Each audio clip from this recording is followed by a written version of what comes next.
Aquí comienza El Humano Porvenir, una mirada optimista del futuro posible de nuestra especie. El Humano Porvenir, salud, producción agroalimentaria, ambiente y energía. Una hora de noticias, reflexiones y fundamentos acerca de lo que se sabe, se puede saber, lo que se hace y lo que se puede hacer. El Humano Porvenir. Allá vamos.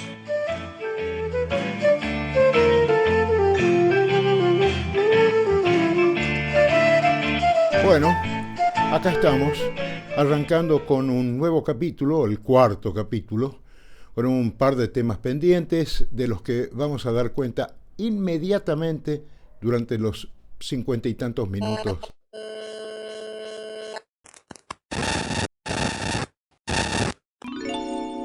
Julio. ¡Ja! Doña Onírica, buen día. Tempranera se ha vuelto. Como la samba. Eras la tempranera, niña primera, amanecida flor. Suave rosa galana, la más bonita tucumana. Linda samba.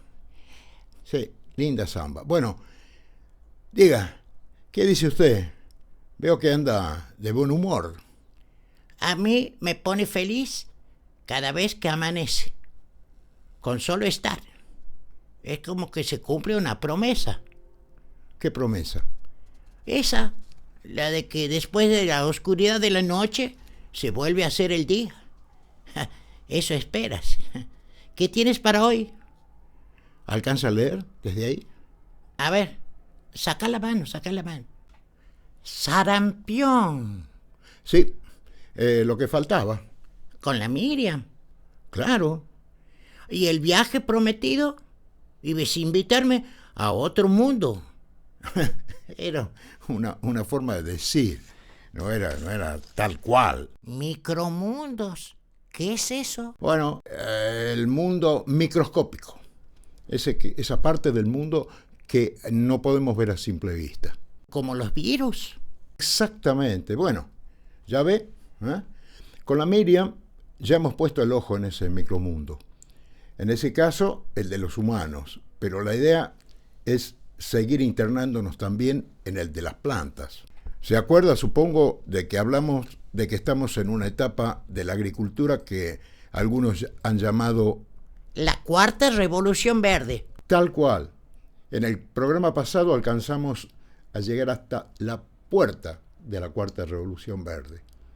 Con Juan Carlos Díaz Rich, que no. Díaz Ricci, exactamente. Y ahora vamos a seguir con él, por ahora, en ese camino. Pero vamos primero a ver qué más tiene Miriam para decirnos del sarampión, ¿le parece? ¿La tienes en línea? Sí. Hola Miriam, ¿cómo andas? Muy bien, doña Onírica. ¿Y usted cómo anda hoy? Muy bien, acá intrigada porque vos has dicho que ibas a seguir hablando del sarampión. Así, tal cual. Ese es un tema que me ocupa y me preocupa. Ajá. Sí, la semana pasada hablamos de la importancia de aplicarse el esquema completo de la vacuna triple viral. Las dos dosis. Las dos dosis, exactamente. Una al año y el otro al ingreso escolar. Y hoy le quiero comentar sobre el aspecto de la epidemiología del virus y cómo la vacuna impacta en el mundo. Le hago el comentario porque usted la semana pasada se mostró sorprendida de que este virus viejo, tan estable y tan infeccioso, contagiador, todavía anda rondando. El mismo viejo maligno de siempre, de tantos años. Sí, me acuerdo, me acuerdo. Sí, mira vos. Sí. El virus del sarampión es un virus muy maligno. Pero como existe la vacuna hace muchas décadas y mucha gente está vacunada, como comunidad hemos perdido de vista el daño que este virus hace. Por ejemplo, de cada 5 personas infectadas, una va a tener complicaciones graves que van a llevar a la internación. Ajá. Es más, le digo, me acuerdo, no se me olvida más que de estudiante, yo vi en el hospital una niña de 4 años internada. Esa imagen no se me borra nunca. estaba con el respirador de hace muchas semanas por complicaciones respiratorias y la expectativa era de que no se recuperaría o que de hacerlo quedaría con secuelas para toda la vida. Mirá vos, pobre niña. Pobre niña, y totalmente innecesario. Ajá. Ahora le explico. Este virus, cuando infecta, borra la memoria inmunológica. Muchísimo de lo que el cuerpo haya aprendido para defenderse hasta ese momento, con vacunas y todo, se borra y hace a la persona contagiada más vulnerable a otras enfermedades. Si el, Mm. ajá, es como que, bueno, que uno vuelve a nacer inmunológicamente. Si el paciente sobrevive al sarampión, puede llegarse a enfermar de algo de lo que ya no se hubiera enfermado de no haber sido por haber tenido sarampión. Maligno, maligno. Y bueno, doña Onírica, sí, ese maligno todavía anda rondando. Últimamente se han reportado en el continente de América brotes de sarampión. Por ejemplo, en Estados Unidos, en Texas, en estos últimos meses han habido más de 1.000 casos en niños pequeños y más de 100 de esos niños han terminado en el hospital y 3 han muerto. En la misma Argentina, en los últimos meses también se han reportado casos de sarampión. Me habías dicho que se lo podía eliminar, que no. Exactamente. El sarampión es un problema comunitario, pero tiene solución. En este momento, en Argentina, por ejemplo, los casos, estos pequeños brotes, no han tenido números suficientes para causar epidemia, pero son indicadores, nos avisan que como comunidad nos estamos descuidando, pero como comunidad podemos eliminarlo ¿Cómo haciendo? vacunándonos, vacunando especialmente a los niños, profundizando las campañas de vacunación, instando a los padres y a las autoridades sanitarias a contribuir con esto. ¿Se podrá? El virus del sarampión es muy malo, pero tiene algunas falencias, entonces que eso nos da ventajas que tenemos que aprovechar. Por ejemplo, el virus del sarampión solo vive en el ser humano, no tiene otro hospedero. Es un virus genéticamente estable. Hay una sola variante para la cual existe una vacuna muy efectiva desde hace más de 50 años. Esa es la vacuna que vienes mencionando de las 2 dosis, ¿verdad? La De misma. es la misma. Se considera que esa es una de las vacunas más efectivas y seguras que se hayan creado. Imagínese, doña Nírica, antes de que se implemente la vacuna, todos los años había entre 7 y 8 millones de muertos, todos los años en todo el mundo. Ahora, porque no todos en el planeta están vacunados, se mueren alrededor de 110.000 muertos hay por año. Pero imagínese, yo le estoy diciendo que hay una vacuna que usted se da las 2 dosis y nadie más se tiene que enfermar con esto. Por lo tanto, 110.000 muertes es demasiado. Claro que sí. Un Y en montón. Argentina es un montón. Claro, estamos mucho mejor que los 7 a 8 millones, pero siguen siendo un montón. Pero en Argentina contamos con una ventaja. La vacuna está disponible gratuitamente. O sea que si los papás y mamás se ocupan y se preocupan, todos los niños podrían estar vacunados contra el sarampión. No suena tan complicado que no. Bueno, lo que pasa es que hay diferentes cuestiones que dificultan llegar a que todos estemos vacunados. Por ejemplo, El virus es muy contagioso y escurridizo. Debido a que es tan contagioso, doña Onírica, el sarampión es tan contagioso que no me alcanzan las palabras para expresarlo. Entonces, por eso es que se necesita que casi todo el mundo esté vacunado. Necesitamos que de cada 100 personas, 95 estén vacunadas para prevenir la diseminación en la población. Y este es un número muy alto. Exige mucho compromiso comunitario y del sector público también. ujú, Entonces, ¿se acuerda que yo le comenté que muchas veces nos contagiamos del sarampión cuando viene un turista de algún sitio que estuvo de viaje o de un país que donde todavía hay sarampión? Pues por esto es que cuando hablamos de esta enfermedad, hablamos de que el compromiso debe ser global. la salud de otros países impacta en la salud de nuestro país. Como es ahora muy fácil viajar y muchas veces vienen, como acabo de decir, personas de un país donde no se eliminó el sarampión, es suficiente que llegue una persona infectada a un lugar donde la población no tiene completa su esquema de vacunación para que se origine un brote. Porque se acuerda que le dije que es tan hábil que el virus va a encontrar a esa persona que sea Vulnerable. exactamente, muchas gracias. Va a encontrar esa persona vulnerable y la va a infectar. Así que mejor estar vacunados Desde chiquititos. desde chiquititos. Dime, ¿y si no te has vacunado cuando eras chiquita, te puedes vacunar de grande? Claro que sí, más vale tarde que nunca. ¡Ajá! Bueno, más vale tarde que nunca, tal cual. A vacunarse entonces. Se nos terminó el tiempo, Miriam Greenblatt. Pasa volando, el Pasa tiempo es volando. tirando. Bueno, será hasta la próxima. Sí, hasta la próxima, claro que sí. Chao, Miriam, muchas gracias. Chao, doña Onírica, el gusto de compartir con usted. Igualmente. Se me cuida. Chao. Chao.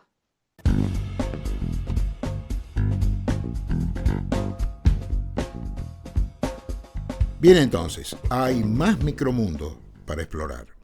Con Juan Carlos Díaz Ricci llegamos hasta la puerta, como dijimos, de la que hoy llamamos Cuarta Revolución Verde. La primera habría sido la de la domesticación de las plantas para empezar a cultivarlas civilizadamente, eso hace alrededor de unos 10.000 años.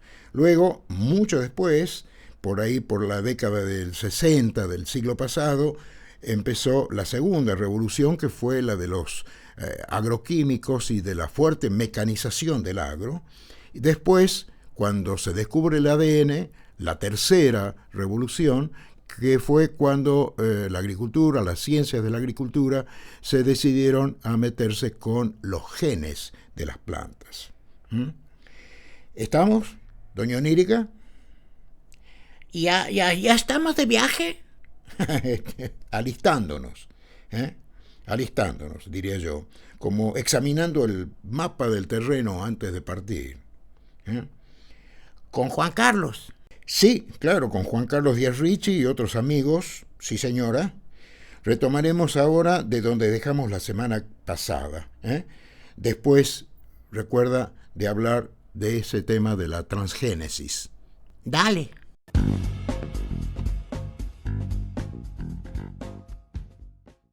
Bueno, y eso evolucionó con una visión, por supuesto, era un gran boom tecnológico, pero siempre con una visión un poco estrecha en cuanto a modificar una propiedad y esperar un resultado único.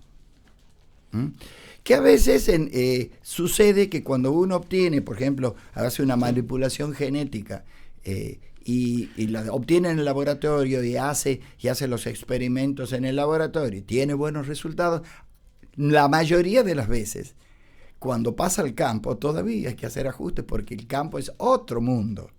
Claro. Entonces, de esa interpolación entre lo que pasa in vitro a lo que pasa en el campo, empieza a surgir todo esto que ahora me gusta a mí llamarlo, y algunos ya lo llaman, la cuarta revolución, que es entender cómo todo el metabolismo complejo de la planta y cómo se modifica cada vez que uno toca uno de los genes, ¿no es cierto? O lo expone a determinados desafíos, y las plantas, por supuesto, reaccionan. Ese reaccionar de las plantas, que antes formaba parte de la experiencia de los más avesados en agricultura, de saber, no hagan esto, por el sol, el viento, qué sé yo, ahora ya tiene un fundamento fisiológico y bioquímico serio, donde empiezan a entender de lo que ahora es muy común hablar de las señales bioquímicas dentro de la planta. Claro. Y esas señales son múltiples, no es una señal única. A mí me gusta llamar que existe una matriz de señales, ¿no es cierto? Donde uno toca un vértice y la matriz reacciona, a veces más, a veces menos, y el conocimiento de cómo se distribuyen esas señales es lo que termina siendo el resultado de lo que la planta al final hace. Es decir, la planta está en un contexto obligada a permanecer en un sitio. Exacto. No necesariamente ha nacido ahí, ha nacido para estar ahí, no, sino que la pusimos ahí porque por el proceso de domesticación. Y la planta está en contacto con su ambiente y reacciona de distintas maneras. Exactamente. Al clima, a la humedad, a todo lo que pasa en el campo. A las bacterias que están en su entorno, también en las raíces, en el suelo, todo, etcétera, etcétera. Ahora, ahí adentro se suele decir que el genoma manda sobre todo, y tengo, por las conversaciones previas nuestras, entendido de que de ningún modo es así, que a veces el genoma responde a los estímulos que ocurren en el metabolismo de la planta en contacto con el ambiente donde está. Exactamente. Ese es un poco el nudo o el concepto de esa cuarta revolución verde. Entender que es un todo.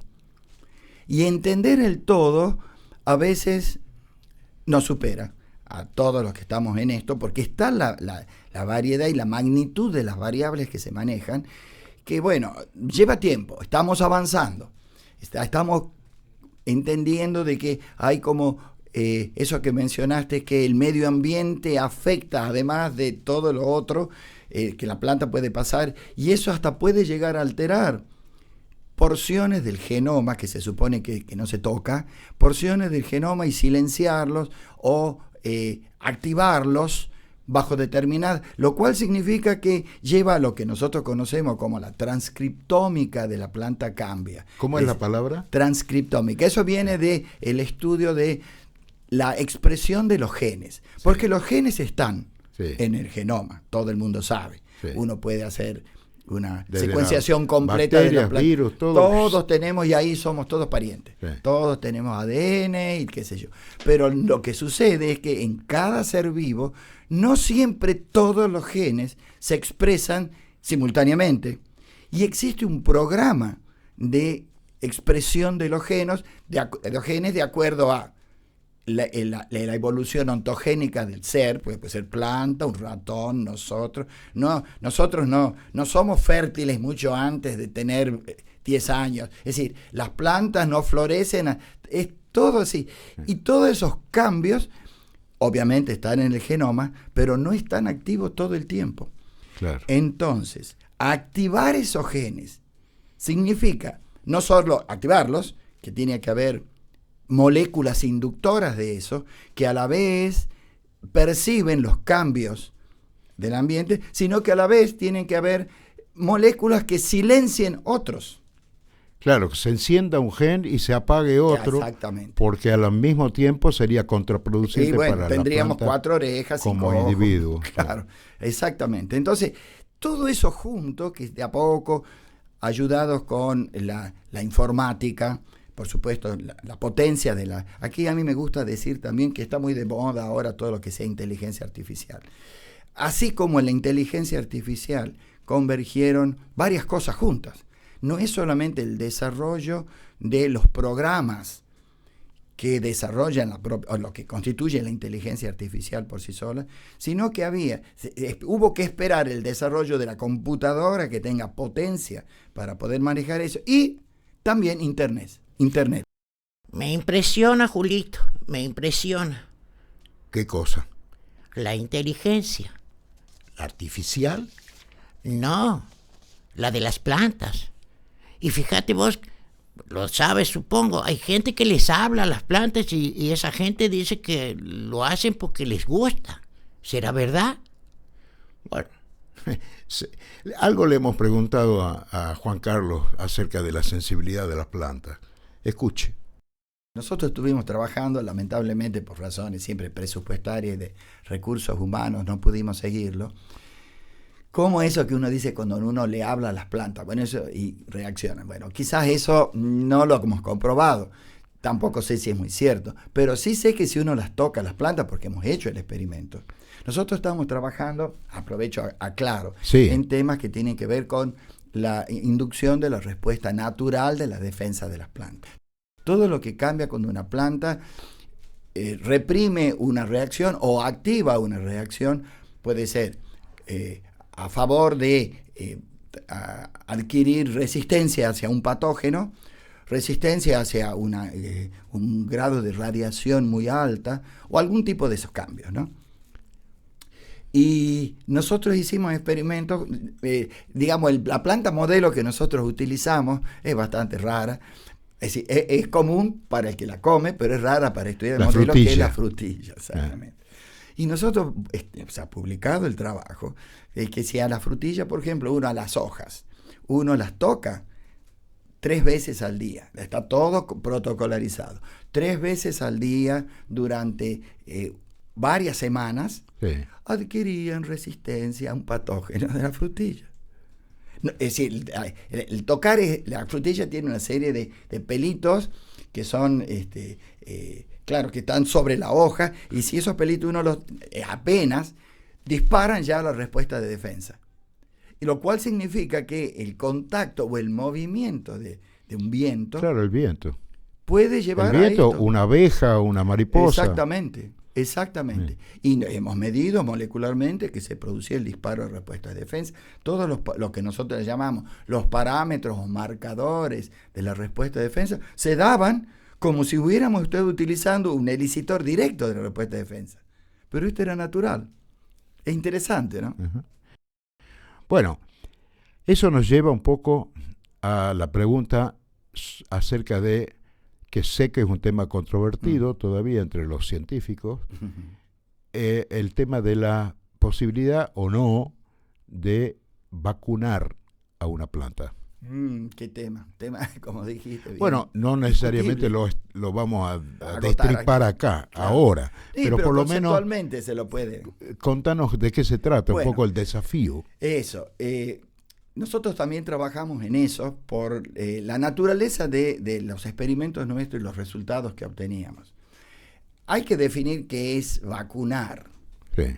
Y en los trabajos que uno escribe siempre se hace mención de los primeros que desarrollaron las vacunas contra la tuberculosis, contra la viruela fundamentalmente, y sarampión ahora. Y todo, ¿no es cierto? Que claro, ellos lo que hacían era, ¿qué es vacunar? Es otorgar resistencia a un patógeno activando el sistema inmune que tienen, en el caso de los humanos, el humano. Si no, puede ser una gallina, un pollo, lo que sea, ¿no es cierto? Cada ser vivo tiene un sistema inmunológico que se activa o se suprime, según lo que sea. En los organismos superiores, digamos. Sí, y no tan superiores, digamos, se va perdiendo a medida que uno desciende en la escala evolutiva, si uno quiere llamarle así, pero hay mecanismos mucho más básicos que no están muy relacionados al sistema inmune como uno lo conoce, donde es la activación de anticuerpos y toda esa cascada de activación que es complejísima, súper interesante, pero complejísima. De los seres humanos. De los seres humanos, de los mamíferos en general. De los mamíferos. Las aves también tienen, los reptiles también tienen, cada uno en lo suyo. ¿Por qué? A medida que uno va descendiendo en la escala biológica, eso se pierde. Pero sí queda un sistema que tiene que evoca ese sistema de activación que tiene que ver más con la respuesta. Activación de la defensa. De la defensa, que está relacionado a la reacción más tisular que humoral. Cuando uno habla de humoral, ¿tisular qué quiere decir? En la defensa, la respuesta que se obtiene desde la célula, sin otra cosa que eso, ¿no? La humoral tiene que ver también células, pero células que terminan finalmente sintetizando anticuerpos que andan por todo el cuerpo. Esto no, queda ahí es decir, esa defensa muy primaria queda fijada en el tejido o en la célula. Claro, sería algo así como un lento aprendizaje de los mecanismos propios de la planta que aprenden de alguna manera a establecer barreras y procesos Ojo que eso también fue parte de lo que nosotros heredamos de las plantas y de los organismos inferiores. Es decir, nosotros tenemos los dos sistemas. Claro. Lo que pasa es que, claro, el sistema humoral a través de los miles de años, ¿no es cierto?, se fue como perfeccionando y realmente es muy efectivo. El otro no es tan específico, pero sigue siendo. Entonces, ¿en qué consiste? Es no solo encontrar lo que nosotros llamamos el elicitor o inductor de esa respuesta, que en el caso de los mamíferos sería una vacuna, sería el antígeno, ¿no es cierto?, que activa el sistema inmune y termina dando anticuerpos y todo lo demás, ¿no es cierto? También activa células que pertenecen a tejidos que disparan lo que nosotros conocemos como marcadores moleculares de la defensa.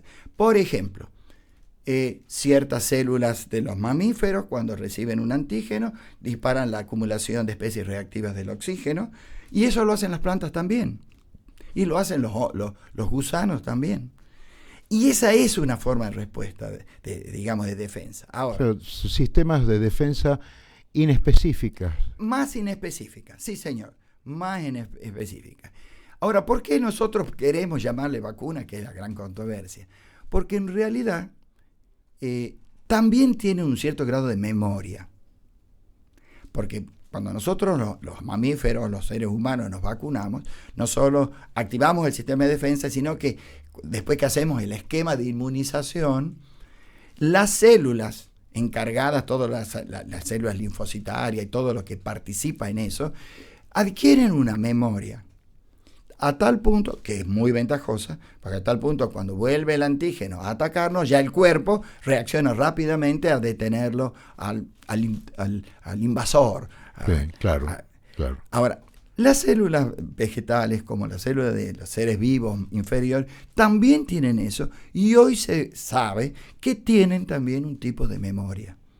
Entonces, ahí viene la parte muy discutida, como vos dijiste, controversial, si a esto nosotros le podemos llamar vacuna o no.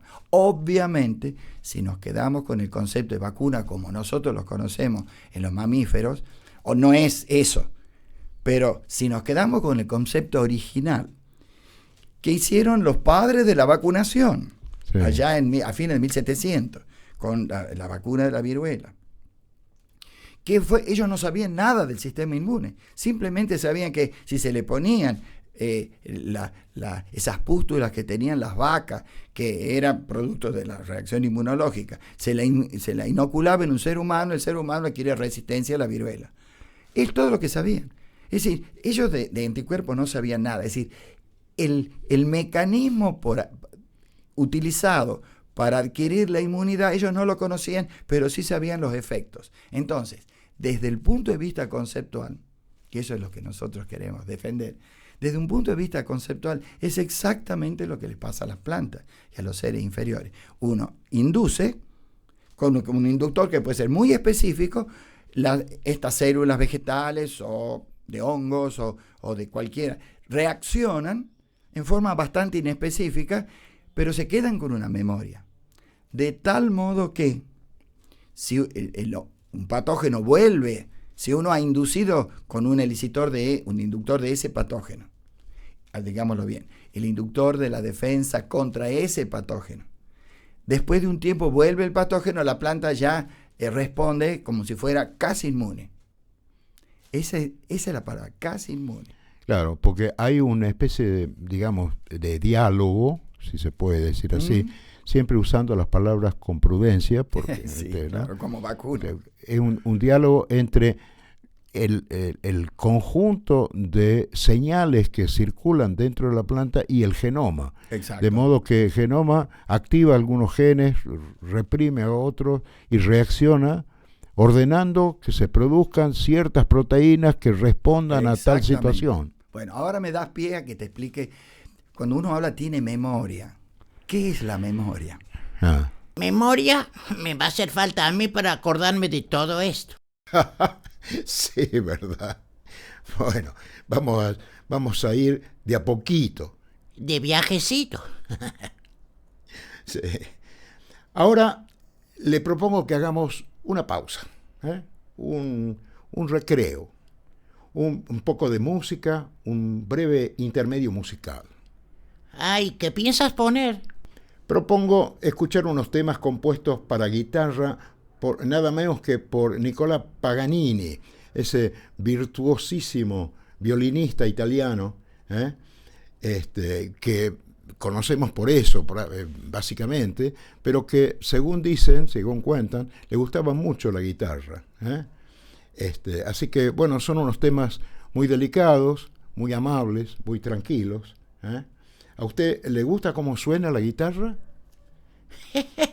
Me gusta, pero me río. Me acuerdo, hablando de cómo suena ese instrumento, me acuerdo de la Rosario, otra vecina de Tacorralo.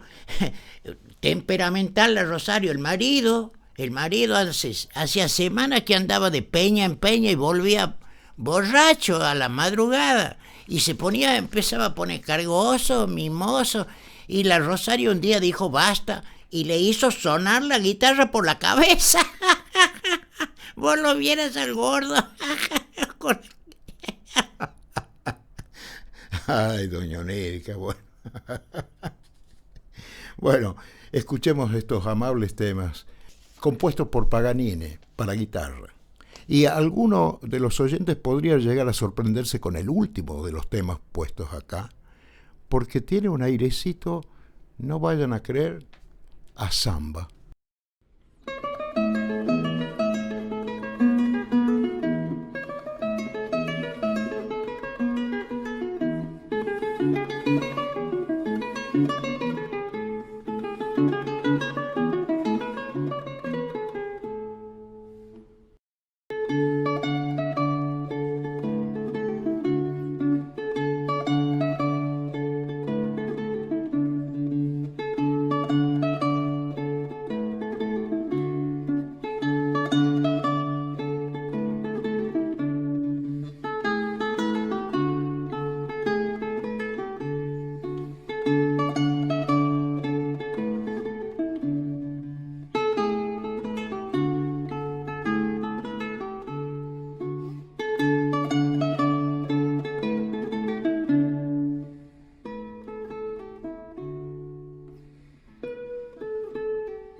Seguimos en El humano porvenir.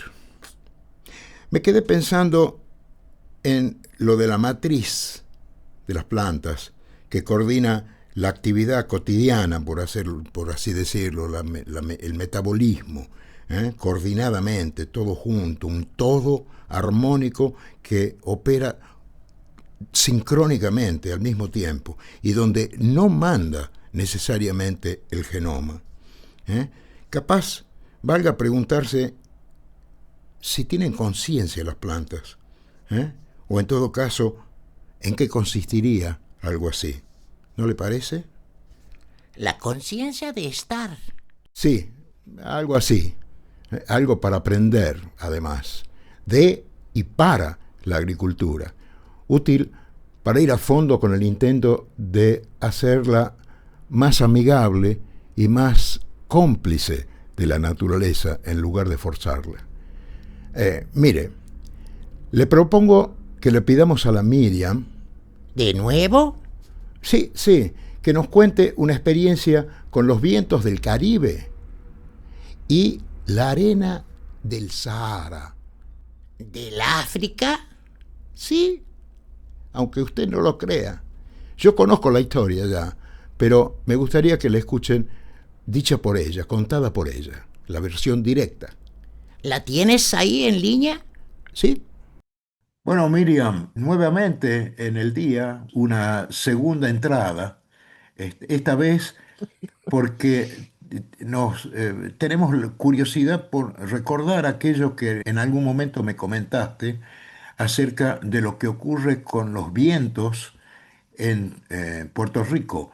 Los vientos huracanados, menos huracanados y unas arenillas que llegan de visita cada tanto por ahí y que impactan en tu jardín. ¿Cómo es la cosa? Sí, aquí en Puerto Rico tenemos la época de huracanes que empieza el 1 de junio y se extiende hasta el 30 de noviembre. Ajá. Y lo que se empieza a ver es que además del patrón de lluvias que puede o no estar influenciado por la humedad que viene desde el océano, también nos impacta los vientos que vienen desde el Sahara, desde el centro del desierto del Sahara en África, y que trae arenas de ese desierto. Ajá. Y eso se los ve. El cielo se pone brumoso, se pone de un color amarillento, la calidad del aire se deteriora. En este momento, por ejemplo, estamos con vientos con arena del Sahara y una vaguada. Entonces, se hace espeso caminar, es difícil hacer ejercicio al aire libre y caminar y respirar y todo, es muy agotador. Bien. Y En- vos tienes muchas plantas en tu jardín. ¿Qué tipo de plantas? Eso, ¿qué tipo de plantas, Miriam? Pues tengo algunos árboles frutales, tengo plantas que aquí le dicen de plátanos, que son una variedad de banana, tengo plantas de banana, tengo plantas de variedades diferentes de lirios y de filodendros y enredaderas y palmeras y diferentes variedades de bromelias y unas plantas que se llaman samia. eh, Mm. no muchas flores, pero muchas plantas de diferentes colores. ¿Y qué les pasa a las plantas cuando llega la arena del desierto? Pues yo te cuento, doña Onirica, que cuando fue María, eso fue en el 2017, o sea, ¿Quién 7 es, años hace, quién es la María esa? fue el huracán María, que fue un huracán Ah, de, el de, huracán. de muy, muy fuerte que arrasó por la isla y todavía estamos bregando negociando con las consecuencias de eso. Todavía no hemos terminado de recuperarnos de eso. Y bueno, pasó por el patio de casa y tumbó un montón de los árboles, rompió plantas, trajo plantas de los patios de los vecinos. Y lo que yo no me dejo de asombrar, porque la destrucción del jardín fue bastante importante, ¿no? Todas las plantas quedaron del mismo nivel, a una cierta altura, pero a la semana, a los 10 días, era como que cuando uno pone platos de bacterias en la incubadora con la cantidad de nutrientes suficientes y empiezan a reproducirse y a crecer. Y esto era una actividad, las plantas estaban, uno las podía escuchar crecer, porque era fantástico. Las árboles que no estaban para dar fruto empezaron a dar fruto. Plantas que normalmente no daban flor no todos, pero varias plantas que no daban flor en esa época se pusieron a dar flor. Todo estaba energizado, Mirá vos. parte por el daño recibido del huracán como respuesta, pero además por la cantidad de la arena. Esto es la conclusión a la que yo llego, porque el huracán trajo mucha arena. Y esa arena tiene fertilizante, tiene fosfato y tiene nutrientes. Y fertilizó todo el jardín. Y el jardín estaba que explotaba de verde y la fruta tan sabrosa y las flores tan grandes. Es wow, Mirá vos. yo, Mirá vos, un milagro ha sido del viento, traído del viento y con la arena. Qué fantástico las plantas, que no. sí, y cómo se adaptan y cómo usan este recurso, ¿verdad? Que está del otro lado del planeta. Y vos me Y las decías que, masas de aire. me dijiste Ajá. que eso ocurre también en la cuenca del Amazonas. Pues yo me puse a investigar porque a mí me llama sobremanera la atención porque eso no era una cuestión normal. Entonces me puse a investigar sobre el tema. Entonces la- las arenas que vienen en estos vientos desde el África no solo caen acá en el Caribe, sino que también caen en la cuenca del Amazonas y Ajá, fertiliza los campos, porque ajá, estos son tierras de selva tropical que no son naturalmente ricas como la tierra en Argentina, por ejemplo, que tiene todo ese terreno de tierra negra, el humus. ajá. Aquí las tierras son más pobres, pero y también pasa eso en la cuenca en, En el en Amazonas. Brasil y en la cuenca del Amazonas. Mirá Pero vos. todas estas arenas vienen y fertilizan Bueno, y esos permiten que son se... justamente los principios que hacen posible que se generen, como hoy en día, para evitar los productos de síntesis química, para fertilizar, se usan los biofertilizantes, es decir, bioestimuladores del crecimiento y del desarrollo vegetal que se están experimentando con una muy buena perspectiva de mercado por el uso útil que se le está dando, que es menos contaminante, más sano y que es parte de esta aventura de un regreso a las fuentes naturales de la productividad en el campo y en otros terrenos, como el de la propia energía incluso. Así que te agradecemos mucho este contacto extra con el programa, que es tu programa al mismo tiempo. Así que muchas gracias. ¿Eh? ¿Eh? No, muchas de nada, Julio. Para mí un placer siempre. Bueno, Estamos en contacto, querida. Pero claro, doña Onírica, porque tenemos para desburrarnos de tantos temas, tú y yo. Ja, sí, es verdad, es verdad. A mí me encanta ese proceso. Así que acá con Julito te estamos esperando siempre con alguna novedad interesante. Gracias, querida. chao. No, gracias a ustedes. Chaucito, hasta pronto.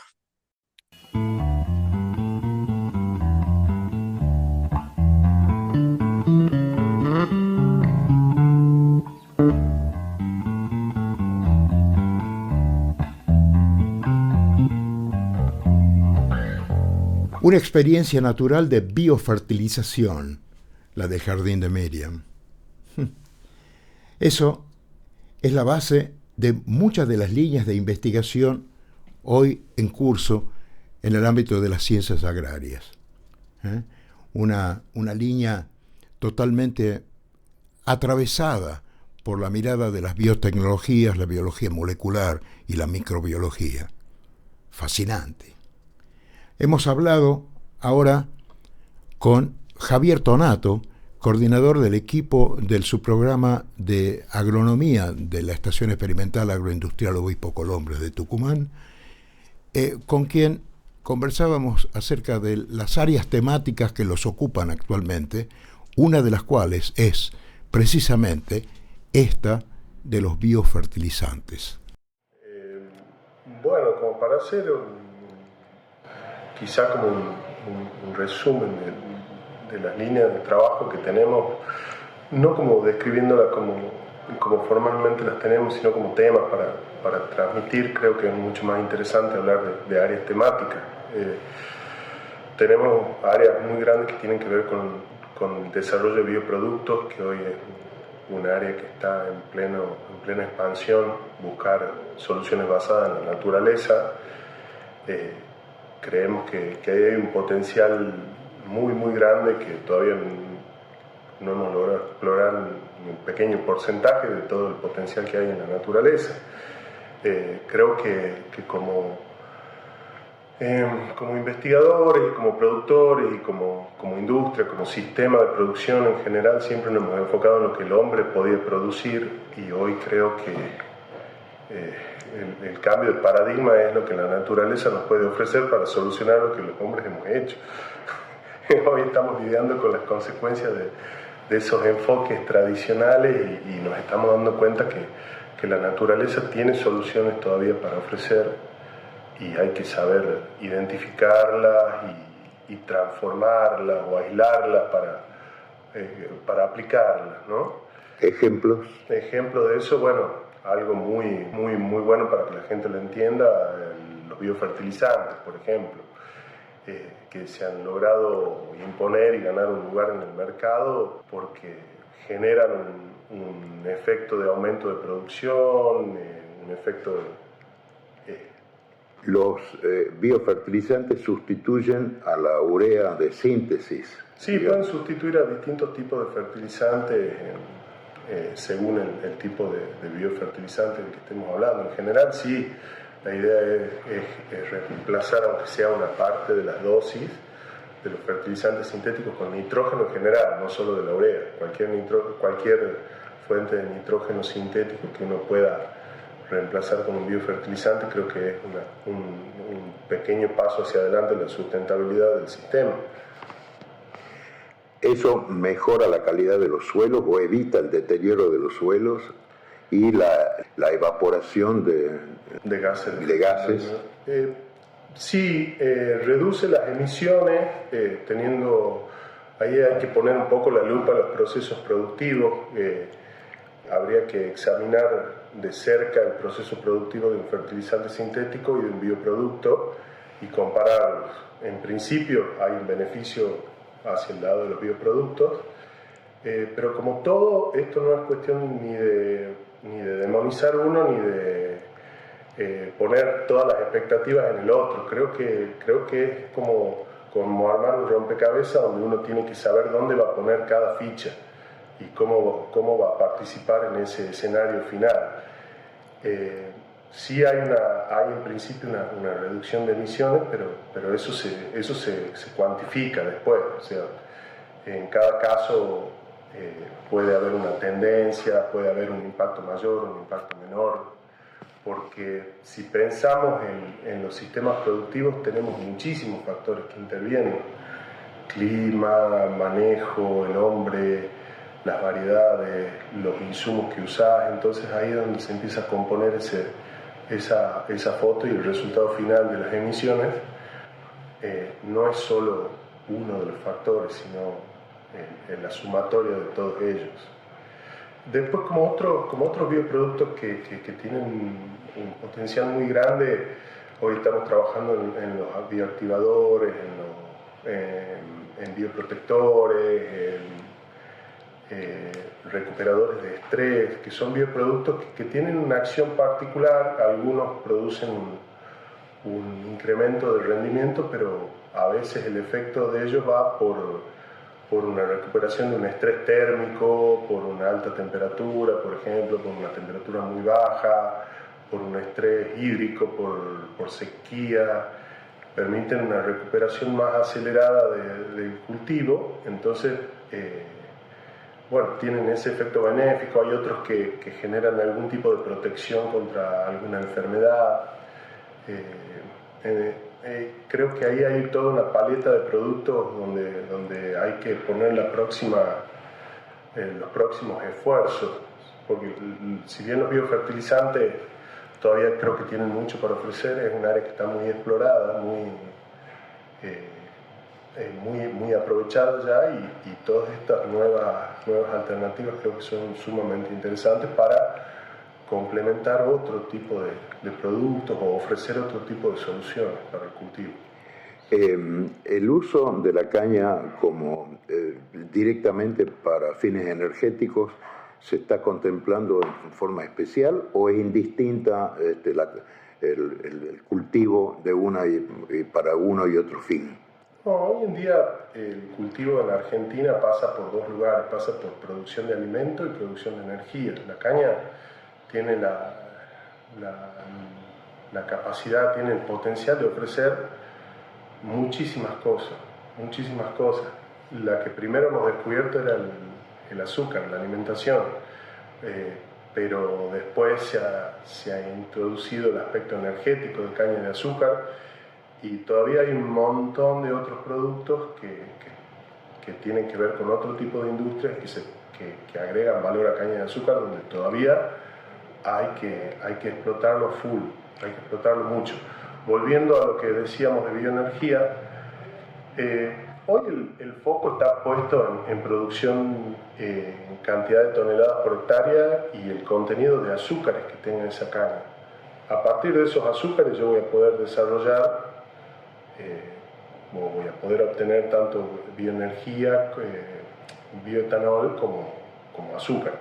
Entonces, hoy no está enfocada una caña, un cultivo hacia la energía o una caña hacia azúcar exclusivamente. Se busca un producto a partir del cual yo después voy a poder hacer los derivados a nivel industrial. ¿Qué subproductos de la caña de azúcar podríamos mencionar para que la gente tenga una idea del potencial del cultivo? Como subproducto tener fibra, por ejemplo, que no solo puede ser para producción de papel o de energía como la conocemos, sino que hay toda una serie de desarrollos que se pueden hacer que tienen que ver con productos aislantes, que tienen que ver con productos para construcción, con materiales, con polímeros. Después hay toda una serie de derivados de ácidos y demás que tienen que ver con el aprovechamiento para la producción de plásticos, de bioplásticos, productos que sean biodegradables fácilmente. Hay precursores para la industria petroquímica también. Hay una serie de derivados con los que se puede trabajar después en transformaciones industriales que creo que el límite de esto va a ser un poco la imaginación, o la búsqueda, o quizá la imaginación a partir de un problema a resolver, que es lo que pasa mucho en la estación experimental. Nosotros recibimos una situación a resolver y nos ponemos a trabajar en eso. Creo que ahí pueden estar disparadores importantes para buscar este tipo de productos que creo que pueden agregar muchísimo valor a la industria.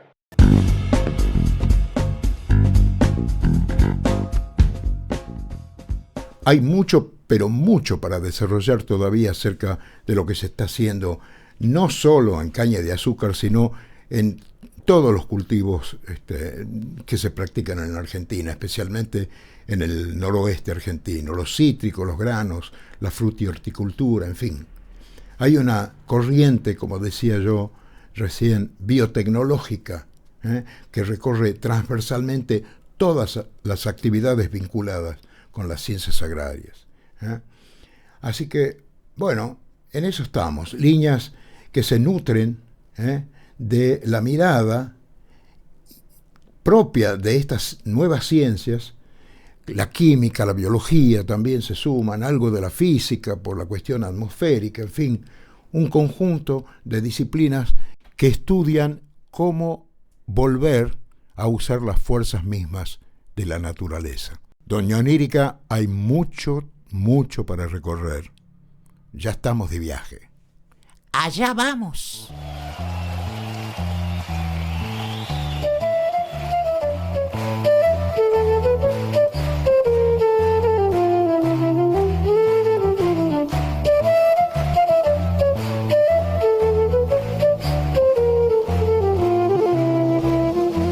Ahora sí, final.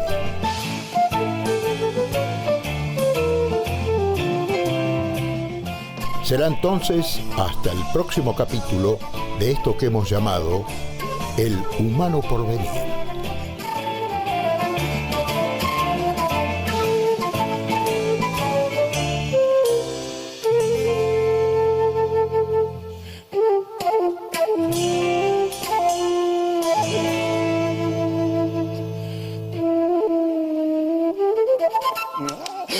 Allá vamos.